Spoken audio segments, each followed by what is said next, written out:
So the challenge that we discovered in COVID-19, one of it is a cyber harassment. Now, in my country, Indonesia, just within the first 3 months of lockdown, there is a peak of 300% increase numbers of cyber harassment. And what are they? What is a cyber harassment? Have you ever someone send you a message that intimate picture without your consent on your DM? Have you ever someone manipulated your images with intimate content that has the nuance of pornography without your consent? Has ever someone asked you your intimate content and then circulated on social media without your consent? So those are few of the types of cyber harassment that every single day women, girls, young people experiencing in daily life up until today. And what 1 out of 5 women and girls experience violence against women as well as online gender-based violence every single day. So you are all used social media in here, and I hope you're not one of the victims or survivors of cyber harassment.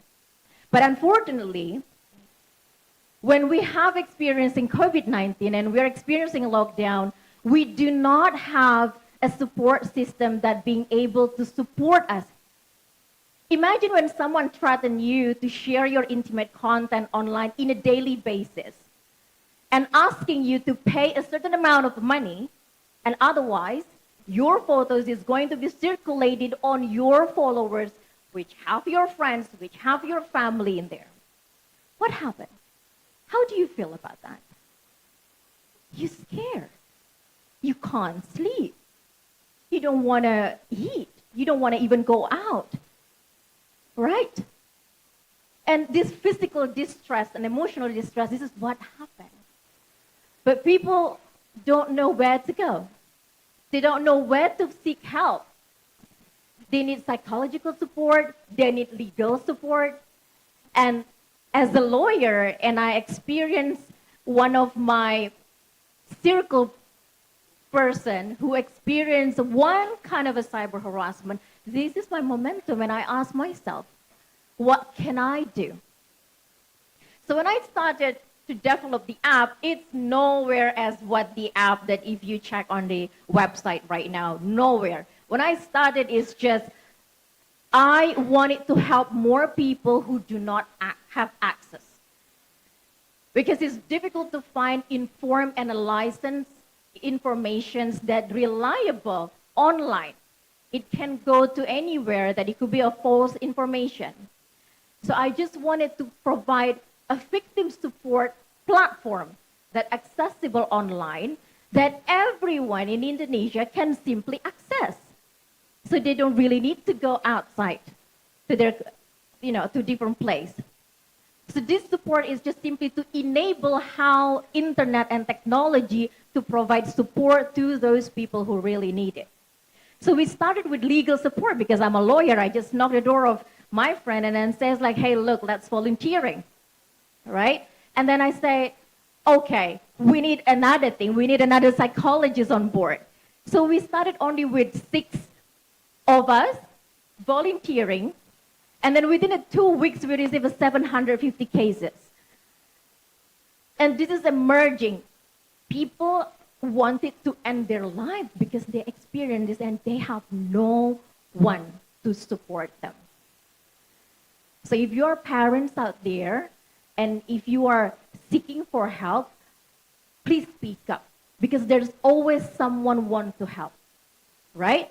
So the app is essentially to provide psychological and legal support, but we realize there is a lot of issues on social media when you try to report someone, when you try to block someone, the platform is not immediately take down the content.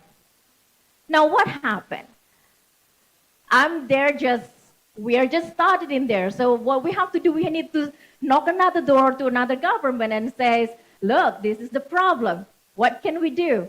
So we started to have a collaboration with Ministry of Women Empowerment and Children Protections, the National Cybercrime Agency, and we mentioned to some of the technology platform, this issue exists, and Indonesia pornographic is illegal, right? So we need to be able to support these victims so their videos, their intimate videos that they're not consent to get circulated online can be taken down immediately. So we started to have a reporting platform as well.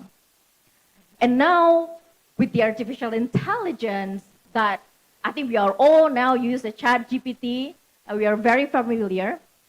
And we leverage how we use the AI to be able to provide prevention. We understand this is not a journey to just providing a victim support, but this is a journey to be able to educate. So you are not becoming a victim, and you be able to have an agency and to be educated to also help other people so they're not being a part of the victim and this loophole. So we leverage with the artificial intelligence, we create a chatbot to be able to help people to understand, is something a red signs that happen on you? So if there's any red signs, what you can do. So digital literacy, it is not just the aspect that you can use how to code, how to do programming, and how to do analyzing the data. Digital literacy is also digital ethics. Online safety is very much important. What you can and what you cannot do share online.